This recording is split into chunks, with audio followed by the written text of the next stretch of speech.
So hello friends, I hope so कि आप सभी बढ़िया रहे होंगे और मैं बता दूं मैं बहुत अच्छा हूँ। सो आज हम अपनी क्लास को आगे बढ़ाएंगे। उससे पहले आगे बढ़ाने से पहले मैं एक छोटा सा डिस्कशन कर लेता हूँ आप लोगों के साथ। देखो, जो मैंने पिछली क्लास रिकॉर्ड करी थी वहां पे क्या था कि वो क्लास जो है काफी लेंदी रिकॉर्ड हो गया था। और क्योंकि मैं साथ के साथ लिखवा रहा था और उसके बाद समझा भी रहा था। तो मेरे को किसी ने रिकमेंड करा कि आप क्या करो कि सबसे पहले लिखवा दो, उसके बाद जो है आप उसको समझा देना। तो मैं आपसे ये पूछना चाहता हूँ कि आपको जो कौन सा टेक्निक, कौन सा मैथोलॉजी ठीक लगता है, साथ के साथ लिखवाना और समझाना, या फिर सबसे पहले लिखवा दो उसके बाद समझा दो। तो जो भी आपका मतलब कमेंट रहेगा उसके अकॉर्डिंग जो है मैं आपकी वीडियो जो है रिकॉर्ड करूंगा। ठीक है, तो आगे बढ़ते हैं, आज अपनी क्लास को आगे बढ़ाते हैं और नए टर्म्स के बारे में देखते हैं। ठीक है, और मैं यहाँ पे क्या करूंगा कि ये जो क्लास है काफी तेजी में कवर करूंगा, क्योंकि ये ऐसा इतना मुश्किल नहीं है इन चीजों को, टर्म्स को समझना। बस एक बात समझेंगे और थोड़े थोड़े बातों को सही से सुनोगे तो वो क्लियर होते चले जाएंगे। ठीक है, तो सबसे पहले मैं एक छोटा सा रिवाइज करवा देता हूँ प्रीवियस क्लास का, जहाँ पे हम लोगों ने 4 टर्म के बारे में देखा था। सबसे पहले देखा था बिजनेस ट्रांजेक्शन का मतलब क्या होता है। तो बिजनेस ट्रांजेक्शन का मतलब कोई भी जब एक बिजनेस के अंदर लेन देन हो रहा है और वो लेन देन दो पार्टी के बीच हो रहा है, बायर और सेलर, और वहां पे पैसे का इन्वॉल्वमेंट होना जरूरी है। ठीक है, तो उसको बोला जाता था बिजनेस ट्रांजेक्शन। ठीक है, जहाँ पे परचेज होता था या फिर सेल होता था किसका, गुड्स का या फिर सर्विसेज का। ओके, फिर हम लोगों ने देखा था गुड्स। गुड्स का मतलब क्या है, तो गुड्स का मतलब कोई भी चीज एक दुकानदार अपने पास रखता है बेचने के लिए, तो उसको बोला जाता था गुड्स, जो कि उसके बिजनेस में पड़ा हुआ है। जैसे कि स्टेशनरी व शॉपकीपर के पास जो पेन पड़े हुए, बुक्स पड़े हुए, कॉपीज पड़ी हुई, बोर्ड पड़ा हुआ है, कैलकुलेटर पड़ा हुआ है, तो सारा का सारा उसका वो गुड्स कहलाएगा। ओके, फिर हमने देखा था परचेज। तो एक बिजनेस के अंदर जो परचेज नाम है, जो ये परचेज टर्म है, ये जो टर्मिनोलॉजी है, उसका तब यूज किया जाता है तो जब कोई भी एक बिजनेसमैन सामान परचेज करता है किसी दूसरे सेलर से, ठीक है, और उसको फर्दर बेचेगा तो उसको बोलेगा कि मैंने परचेज किया है, तो उसको परचेज नाम से रिकॉर्ड किया जाता है। ठीक है, आगे बढ़ते हैं और हम लोगों ने देखा था सेल्स के बारे में। तो सेल्स क्या होता है कि जब कभी भी एक बिजनेसमैन अपने दुकान में से कोई भी सामान निकाल के बेचता है तो उसको बोलता है कि मैंने सेल किया है, किसका, गुड्स का। तो सेल का यूज तब किया जाता है बिजनेस के अंदर जब गुड्स का सेल होता है, और बाकी सभी चीजों का सेल होगा तो वो सेल उसके नाम से रिकॉर्ड किया जाएगा, सेल नहीं बोलेंगे उसे। डन, ये आगे का विषय डेप्थ में आगे देखेंगे। आज अब जो है हम अपनी क्लास को आगे बढ़ाते हैं। ठीक है, तो आज का जो अपना नया टर्म है वो है फिफ्थ स्टॉक, या फिर जिसको बोलते हैं इन्वेंट्री। तो मैं सबसे पहले पढ़ूंगा आपके साथ, फिर इसके बाद इसका जो मीनिंग है, हिंदी इंटरप्रिटेशन, वो निकालेंगे। उसके बाद इसका एग्जांपल दूंगा, देन आपको ये पक्का समझ में आ जाएगा। तो मैं आपके साथ एक बार रीड करता हूँ, आप भी मेरे साथ रीड करो। यहाँ पे क्या बोलेगा कि स्टॉक, स्टॉक का मतलब क्या है, stock is a tangible assets. अभी पढ़ते चलते हैं। Held by an enterprises for the purpose of sale in the ordinary course of business और for the purpose of using it in the production of goods meant for sale, and stock includes opening stock, closing stock. ठीक है, कुछ समझ में आया, नहीं समझ में आया, अब समझते हैं। एक बार हिंदी निकालते हैं, फिर उसके बाद इसका एग्जाम्पल दूंगा। तो स्टॉक का मतलब क्या है, तो स्टॉक का मतलब वस्तु is a tangible assets. Tangible assets का मतलब होता है, अभी आगे भी पढ़ेंगे, कि कोई भी सामान जिसको देखा जा सके, छुआ जा सके। जैसे कि ये, इसको मैं देख सकता हूँ, छू सकता हूँ, ये मेरा टेंजिबल एसेट्स है। अगर मैं एक शॉपकीपर हूँ, किसका, स्टेशनरी का। ठीक है, उसी तरीके से अगर सपोज आप लोग हैं तो आप जो है एसी वगैरह या फिर टेलीविजन वगैरह या फिर मोबाइल फोन वगैरह बेचते हो, तो जो आप मोबाइल फोन वगैरह बेच रहे हो उसको आप देख भी सकते हो, छू भी सकते हो, तो वो आपका गुड्स कहलाएगा अगर आप उस चीज के अंदर डील करते हो। ठीक है, इन्वेंट्री कहलाएगा, सॉरी अभी देखना, ये टेंजिबल एसेट्स। टेंजिबल एसेट्स का मतलब वो मेरी संपत्ति जिसको मैं देख सकता हूँ, छू सकता हूँ। अभी इसका मीनिंग आगे और अच्छी तरीके से क्लियर होगा। Held by an enterprise, held का मतलब होता है रखना, रखा हुआ है।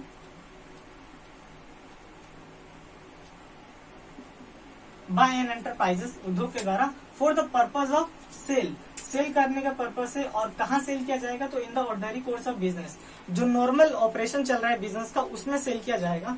तो इस चीज के लिए रखा गया है। And for the purpose of using it in the production of goods, जो वो सामान है उसको प्रोडक्शन प्रोसेस में यूज किया जाएगा एक गुड्स बनाने के लिए, जिसको हम फर्दर मार्केट में सेल कर सके। अभी क्लियर नहीं हो रहा है, एग्जांपल दूंगा, क्लियर हो जाएगा, दिक्कत वाली बात नहीं है। मींट फॉर सेल, ठीक है, एंड स्टॉक में इंक्लूड होता है ओपनिंग स्टॉक, क्लोजिंग स्टॉक। अब इसका एग्जांपल देखते हैं। सपोज आपने जो टाटा ग्रुप है उसका नाम तो सुना ही होगा। टाटा ग्रुप की एक सब्सिडरी कंपनी है जो कि जिसका नाम है टाटा मोटर्स। ठीक है, जिसका नाम है टाटा मोटर्स। और ये टाटा जानती हो क्या करती है, जाहिर सी बात है, कार मैन्युफैक्चरिंग करती है। ठीक है, तो कार मैन्युफैक्चरिंग करने के लिए उसको क्या चाहिए, सबसे पहले जो कार के अंदर यूज होने वाली स्टील्स वगैरह, लोहा वगैरह, वो चाहिए। फिर उसके बाद उसको पहिए चाहिए जिसको बोलते हैं टायर। फिर उसके बाद ट्यूब चाहिए। फिर उसके बाद और क्या क्या लगता है, जो फोम वगैरह लगता है सीट वगैरह के लिए। मतलब उस कंपनी को टाटा मोटर्स को एक कार बनाने के लिए जो भी इक्विपमेंट, जो भी अप्लायंसेस चाहिए उसको एक कार पूरा डिजाइन करने के लिए उसको बोला जाता है इन्वेंट्री। तो मैं लिखवा के बताता हूँ, एक बार इसका एग्जाम्पल यहाँ पे देख लेते हैं। ठीक है, ये आई होप यहाँ पे ये विजिबल होगा, एक बार देख लेता हूँ मैं। हाँ, ये विजिबल है। तो ये जो टाटा कंपनी है, नाम तो सुना ही होगा, टाटा मोटर्स। टाटा मोटर्स जिसके पास क्या क्या है, एक तो जो उसका स्टील उसने परचेज किया है कि हम इसे क्या करेंगे, यूज करेंगे कार बनाने के लिए। जो टायर यूज कर रही है, इसके बाद जो बल्ब वगैरह यूज हो रहा है, उसके बाद जो सीट्स वगैरह लग रही हैं, ठीक है, और भी सब चीज, और क्या क्या लगता है कार के अंदर, इंजन वगैरह, ठीक है। तो ये सभी क्या है, अगर ये टाटा कंपनी इन सभी चीजों को परचेज करके अपने पास रखती है तो उसको बोलेगी क्या, वो मेरा इन्वेंट्री है। टाटा कंपनी बोलेगी मेरा इन्वेंट्री है। नहीं समझ में आया, मैं दूसरा एग्जांपल देता हूँ।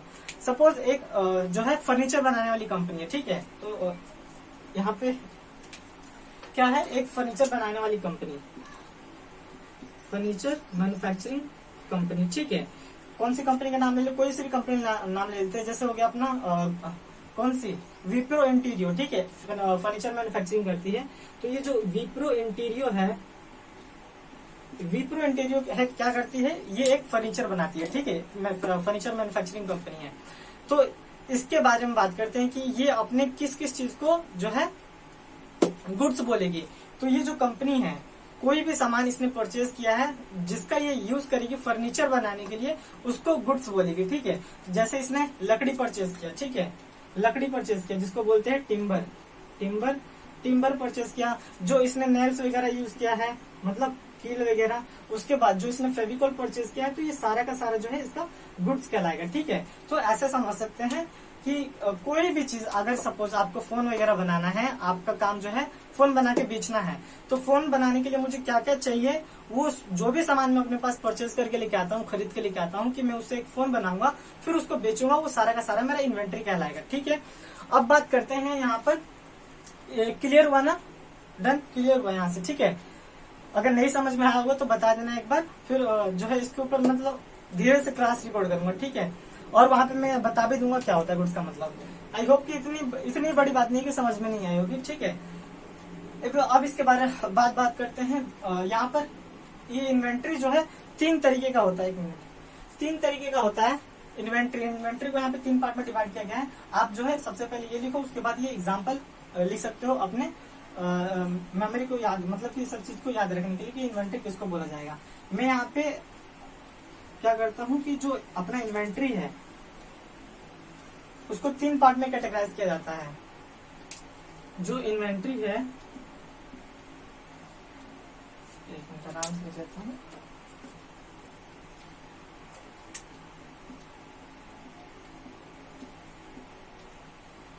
इन्वेंट्री इसको 3 पार्ट में कैटेगराइज किया जाता है।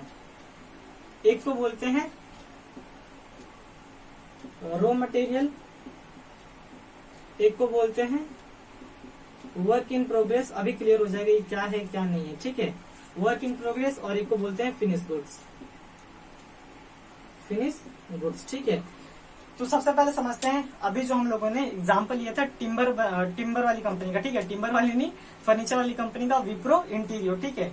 तो उसी का एग्जांपल लेके हम समझते हैं कि रॉ मटेरियल क्या होता है, वर्क इन प्रोग्रेस क्या होता है, फिनिश गुड्स क्या होता है, ठीक है।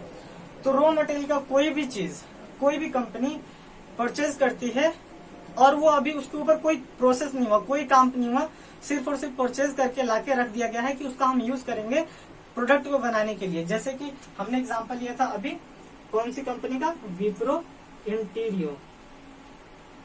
तो इस कंपनी ने जो अपना टिम्बर खरीदा है, टिम्बर क्या होगा इसके लिए, रॉ मटेरियल। अभी वो मटेरियल जिसके ऊपर अभी कोई भी काम नहीं हुआ है उसको बोला जाएगा क्या, यहाँ पे रॉ मटेरियल, ठीक है, जैसे हो गया timber.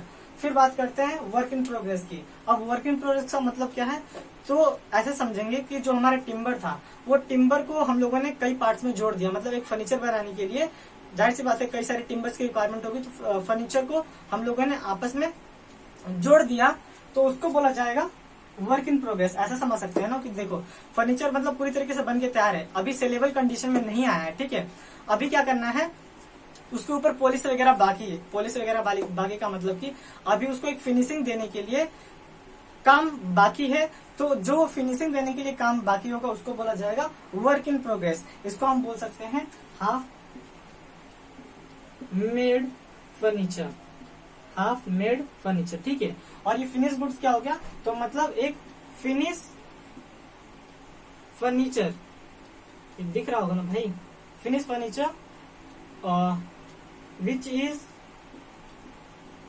Comes in saleable condition, जो कि एक सेलेबल कंडीशन में आ चुकी है। मतलब कि अगर हम इस फर्नीचर को अब लेके जाएंगे जो कि एक लकड़े से बनी हुई है मार्केट में, तो अब इसको कोई भी आसानी से खरीद सकता है, तो वो मेरा क्या कहलाएगा, फिनिश गुड्स। तो यहाँ पे आई थिंक क्लियर हुआ होगा। और रॉ मटेरियल क्या होता है, टिम्बर हो गया रॉ मटेरियल, और वर्क इन प्रोग्रेस का मतलब कि आधा बहुत काम पूरा हो चुका है और कुछ काम करना बाकी है, तो उसको बोला जाता है वर्क इन प्रोग्रेस। देन फिर बोला गया फिनिश गुड्स। फिनिश गुड्स का मतलब कि जब फर्नीचर पूरा बन के तैयार हो गया, अब सेलेबल कंडीशन में आ चुका है, मतलब उसको बेच सकते हैं मार्केट में ले जाके, तो मेरा वो क्या कहलाएगा, फिनिश गुड्स कहलाएगा। डन, आगे बढ़ते हैं।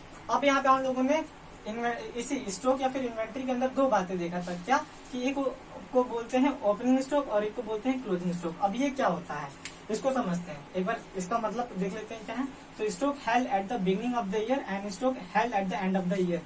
ओपनिंग स्टॉक वो स्टॉक जो कि ईयर के बिगिनिंग में रखा हुआ है, और क्लोजिंग स्टॉक वो स्टॉक जो कि at the end of the year है। अभी आपको इस पे ज्यादा दिक्कत वाली बात नहीं करनी, जब आगे एक चैप्टर आएगा final account of sole proprietorship, वहां पे बहुत बेहतर तरीके से चीजें क्लियर होंगी। क्या होता है कि जैसे हम नॉर्मली क्या जानते हैं कि एक साल होता है, 1 जनवरी को खत्म होगा, 31 दिसंबर को, माफ कीजिएगा 1 जनवरी से स्टार्ट होगा और 31 दिसंबर को खत्म हो जाएगा, ये एक साल जानते हैं, ठीक है। लेकिन बिजनेस का साल कुछ अलग ही होता है, मतलब कि उसका जो बर्थडे है वो 1 अप्रैल को आता है। तभी आप लोगों ने कई बार देखा होगा कि जो कंपनियां होती है वो 31 मार्च के 12 तारीख को, ठीक है, 31 मार्च का 12 तारीख आया, 31 मार्च नहीं, जैसे 31 मार्च खत्म हुआ, अगले 1 अप्रैल का 12 तारीख आया, तो वो क्या करते हैं, बर्थडे सेलिब्रेट करते हैं, मतलब पार्टी करते हैं। तो उसी तरीके से यहाँ पे 2 फाइनेंशियल ईयर होता है। अभी बात कर लेते हैं, यहाँ पे मैं इसको लिखवा देता हूँ एक बार, समझ में आए तो भी ठीक, ना समझ में आए तो भी ठीक। अभी आगे ये सभी बहुत चीज इतने बार आएगा कि आपको समझ में आ जाएगा। देखो, एक होता है जो कि 1 जनवरी से स्टार्ट होगा ईयर और 31 दिसंबर को खत्म हो जाएगा, इसको हम क्या बोलते हैं, कैलेंडर ईयर, जो कि हर एक व्यक्ति जानता है, कैलेंडर ईयर, ठीक है। और एक होता है 1 अप्रैल से ईयर स्टार्ट होगा। अभी ये ईयर जो है कंपनी के लिए यूज होता है, हर एक कंपनी हर एक बिजनेसमैन हमेशा ये वाला अपना ईयर मान के चलता है, 1 अप्रैल से लेके 31 मार्च, इसको हम बोलते हैं फाइनेंशियल ईयर, फाइनेंशियल ईयर, ठीक है। तो 1 अप्रैल से लेके 31 मार्च इसको बोलते हैं फाइनेंशियल ईयर, और 1 जनवरी से लेके 31 दिसंबर इसको बोलते हैं कैलेंडर ईयर। हमारे बिजनेस में, हमारे अकाउंटेंसी की पूरी दुनिया में ये वाला जो टाइम पीरियड है, ये साल पूरा अपने को देखने को मिलेगा, ठीक है। अब इस चीज को मैं यहाँ पे रिलेट करता हूँ, ठीक है। यहाँ पे थोड़ा जगह है, मैं यहाँ पे क्या करता हूँ, एक बार देख लेता हूँ दिख रहा है कि नहीं, वहां पर दिख रहा है, चलो ठीक है। अब मैं क्या करता हूँ, यहाँ पे बताता हूँ, ठीक है।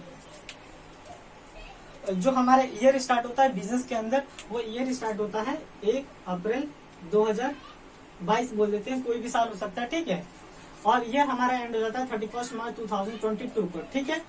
तो जो इस दिन के पहले मतलब 31 मार्च 2022 को स्टॉक रखा होगा, वो उसको ये बोलेंगे, उसको क्या बोलेंगे, क्लोजिंग स्टॉक, ठीक है।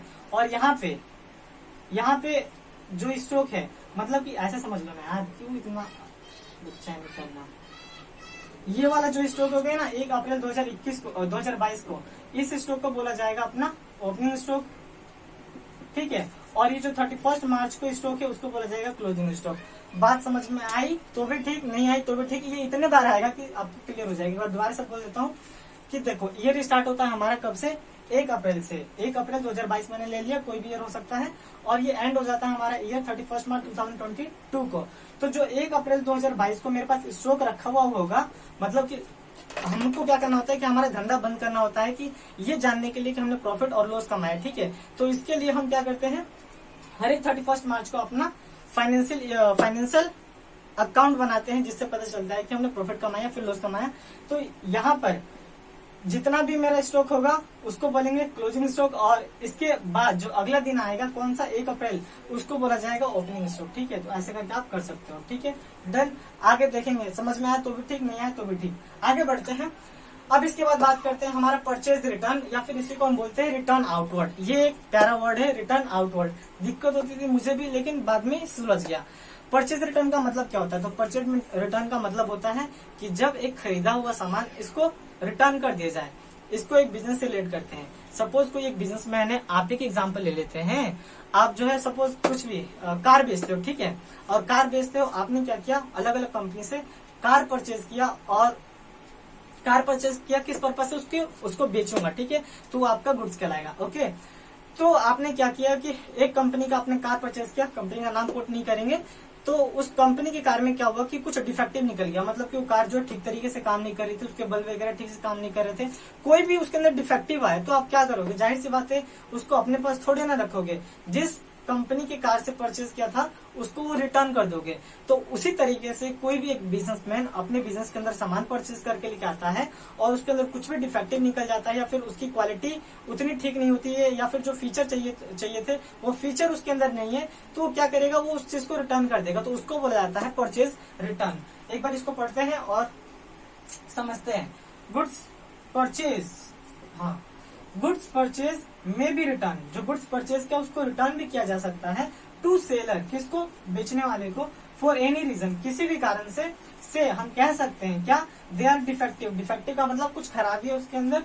Goods so return are known as purchase return. जो गुड्स रिटर्न किया जाता है उसको हम बोलते हैं क्या, परचेज रिटर्न। मतलब कि एक सामान खरीद के लेकर आया, उसको रिटर्न कर देगा, तो अपने उसको बिजनेस में बुक में रिकॉर्ड करने के लिए क्या बोलेंगे, परचेज रिटर्न। इसी तरीके से इसको बोलते हैं रिटर्न आउटवर्ड। तो अब इसको समझने के लिए इस तरीके से याद रख सकते हैं। देखो, सबसे पहले जब मैंने परचेज करके लिखा है, सपोज मैं ये बेचता हूँ, ठीक है, और इसको मैं परचेज करके लिखा है बाहर से, तो ये मेरे पास आया, ठीक है।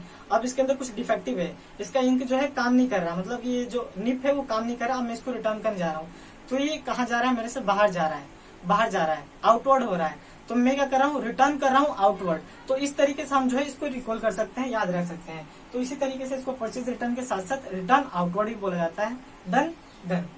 फिर बात आगे बढ़ते हैं, सेल्स रिटर्न आता है। उसी तरीके से आप इसको भी रिलेट कर सकते हो। सेल्स रिटर्न का मतलब क्या है कि जब कोई भी आप सामान खरीद के लेके आए, खरीद के मतलब आपके गोदाम में रखा हुआ है, और कोई कस्टमर आया, आपने उसको वो सामान बेच दिया, ठीक है, और बेचने के बाद जो है उस कस्टमर को वो सामान पसंद नहीं आया, या फिर उसके अंदर कुछ टूट फूट निकला, या फिर उसको जो क्वालिटी चाहिए थी वो क्वालिटी उसको नहीं मिली, उस प्रोडक्ट से वो सेटिस्फाई नहीं हो पाया किसी भी रीजन से, तो क्या करेगा, जाहिर सी बात वो सामान आपको रिटर्न कर देगा।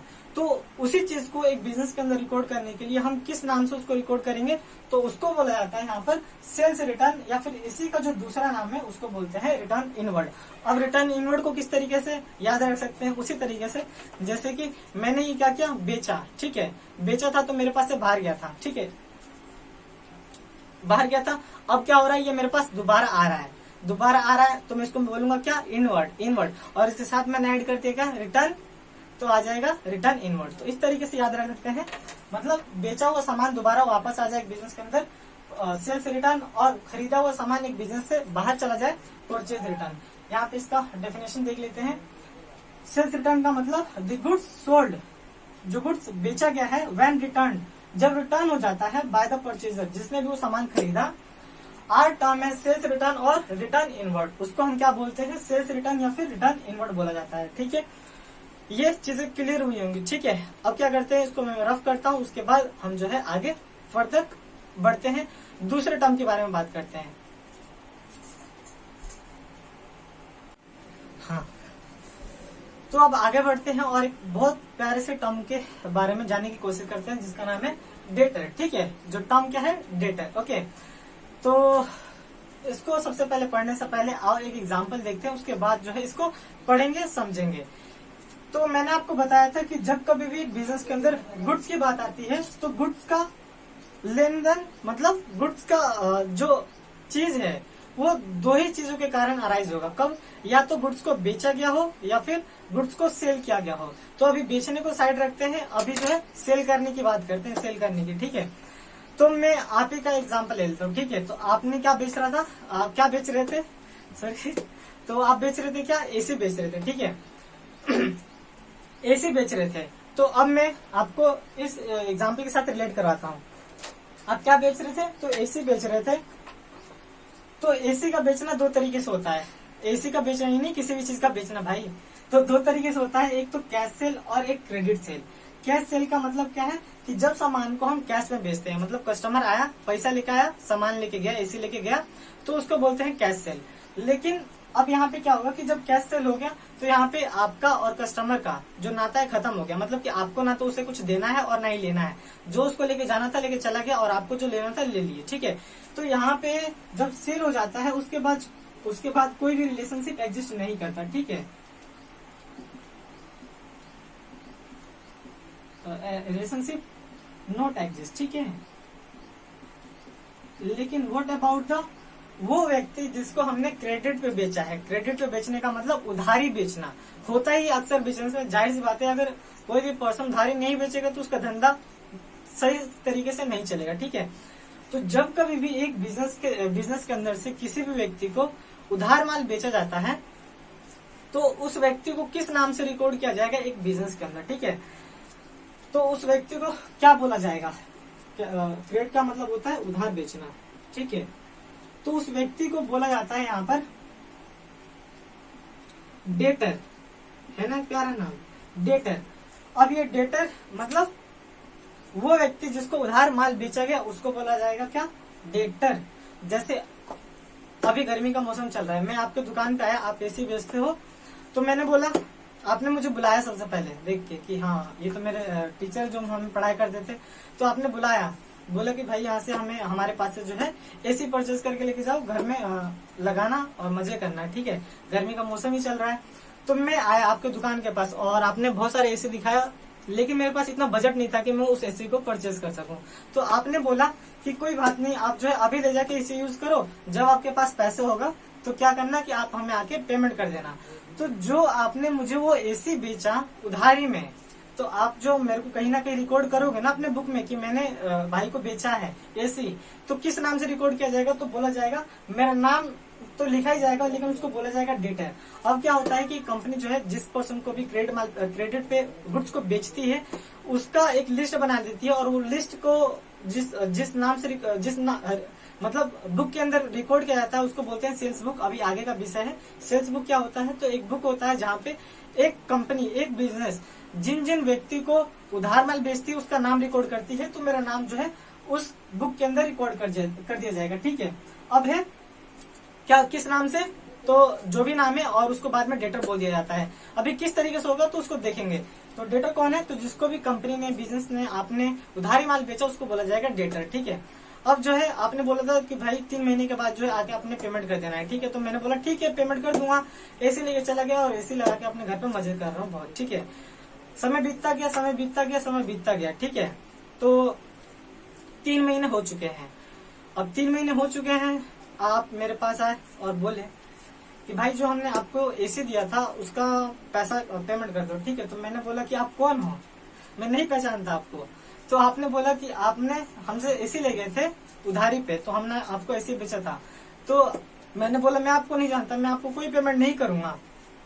तो जाहिर सी बात है आपको क्या होगा, गुस्सा आएगा। तो उस गुस्से में कर क्या सकते हो? कुछ नहीं कर सकते हैं, फिजिकली कर सकते हैं, लीगली नहीं कर सकते। तो आपने कैसे तैसे अपने इमोशंस को कंट्रोल किया और पैसे क्लेम करने के लिए आपने मुझे मनाया कि भाई आप जो है हमसे एसी परचेज करके लेके गए थे, आप जो है इसका पेमेंट करो हमें। तो मैंने बोला मैं कोई पेमेंट नहीं कर रहा, ठीक है। तो आप चले गए, आपने मेरे खिलाफ केस फाइल कर दिया। किस चीज के लिए? कि हमसे एसी परचेज करके लेके गए थे और हमें पैसा पेमेंट नहीं करे। तो जाहिर सी बात है जब कोई भी एक पर्सन केस फाइल करता है किसी के ऊपर, तो वो बंदा जो एडवोकेट होता है वो सबसे पहले उसको एक एविडेंस चाहिए कि इसने कहीं ना कहीं सामने वाले बंदे को कुछ पेमेंट किया या फिर कुछ बेचा है। तो आपके पास कोई एविडेंस नहीं होगा, ठीक है। तो यहाँ से एक कॉन्सेप्ट निकल के आया किस चीज का? बिल्स रिसीवेबल का। अभी बिल्स रिसीवेबल क्या है? तो आप ठहरे बहुत चालाक आदमी, ठीक है। तो जब आपने मुझे वो सामान बेचा क्रेडिट पे, तो आपने क्या किया कि मेरे से एक बिल पे साइन करवा लिया। बिल क्या मतलब? एक डॉक्यूमेंट होता है और उस डॉक्यूमेंट के ऊपर आपने साइन करा लिया। और मैंने उस डॉक्यूमेंट के अंदर क्या बोला? तो मैंने बोला कि मेरा नाम दिस है, ये है, और I am promising to pay और सम ऑफ रुपीज इतना to this person after 3 month, ठीक है। तो आपने क्या किया कि वो डॉक्यूमेंट अपने पास जो है मेरे से साइन करा के रख लिया। अब वो रख लिया तो कल को चल के अगर मैं पेमेंट नहीं करता हूँ तो आप मेरा 2 चीज कर सकते हो, एक तो केस फाइल कर सकते हो और दूसरा फिल्म बना दोगे। तो फिल्म बनाने से कोई मतलब है नहीं, पैसा रिकवर होगा नहीं, तो केस फाइल करोगे, पैसे रिकवर कराओगे। तो आपने क्या किया कि मेरे से वो बिल जो है साइन करवा के अपने पास रख लिया। तो उस बिल को क्या बोला जाएगा आपके बुक्स के अंदर, तो वो एक तरीके का आपका एसेट्स है और उसको हम बोलेंगे यहाँ पे बिल्स रिसीवेबल, ठीक है। तो एक पर्सन जो कि एक डेटर, मैं आपका एक यहाँ पे पिक्चर ड्रॉ कर देता हूँ, एक बार देखा तो वीडियो कितनी देर की रिकॉर्ड हो चुकी है, उत्तरी 6 मिनट, ठीक है। आगे देखते हैं।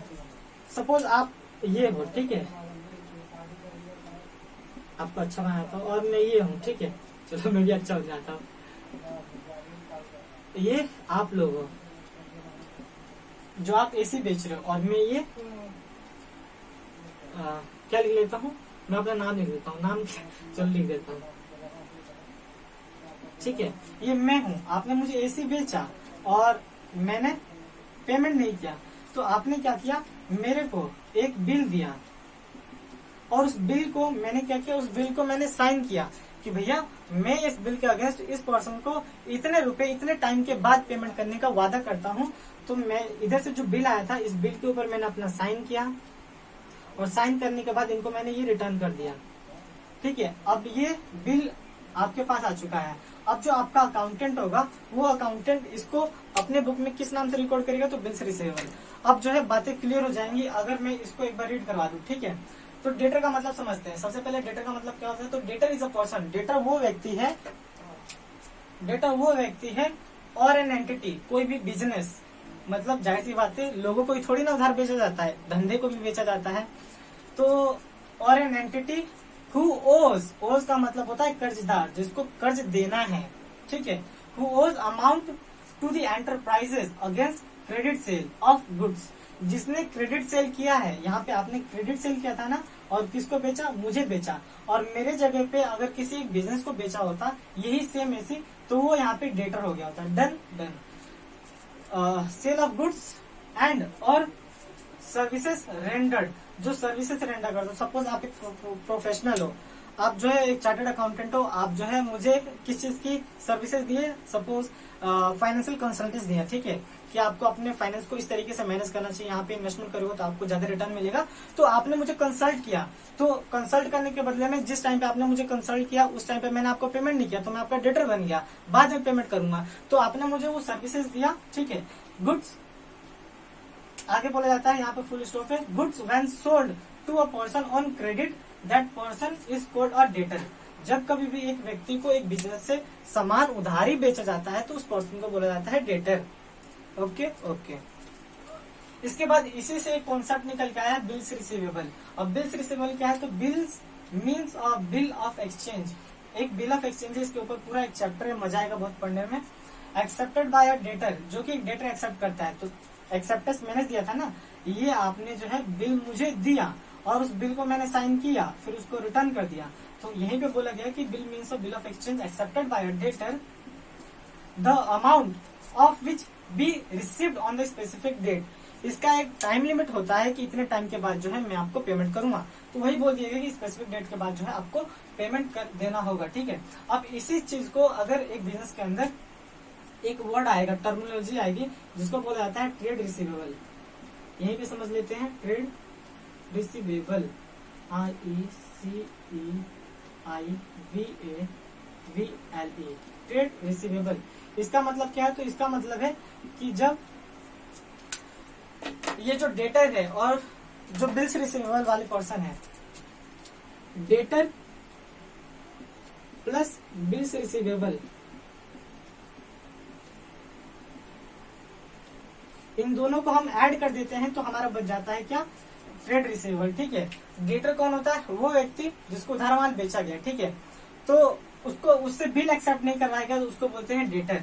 और जिससे हमने बिल एक्सेप्ट करवा दिया और उसका नाम हटा देते हैं, क्योंकि जब कभी भी कोई भी पर्सन पेमेंट कर देता है, वो चाहे इंस्ट्रूमेंट में करे, चाहे पेमेंट कैश में करे, चाहे अपना ऑनलाइन के थ्रू करे, तो उसका नाम हटाना पड़ता है। तो उसके जगह पर हम क्या रिकॉर्ड कर लेते हैं, बिल्स रिसीवेबल। मतलब ये जो दोनों व्यक्ति है, इन दोनों को मिला दिया जाए तो अपना बन जाता है ट्रेड रिसीवेबल। Okay, done. अब वीडियो को यहीं पे खत्म करते हैं, क्योंकि वीडियो जो है काफी लेंथी हो गई। अब जो है इसके अंदर कोई भी डाउट रहा होगा तो आप जो है पूछ सकते हैं नीचे कमेंट बॉक्स में, और मैं उसका रिप्लाई कर दूंगा। अगर कहीं पे भी कुछ भी डिफिशियंसी आई तो please let me know in the comment section. I make at the next time better तरीके से इस चीज को प्रेजेंट करने की कोशिश करूंगा, ठीक है। तो वीडियो को यहीं पे वाइंड अप करते हैं। Thank you very much for watching the video. See you in the next video. Bye bye.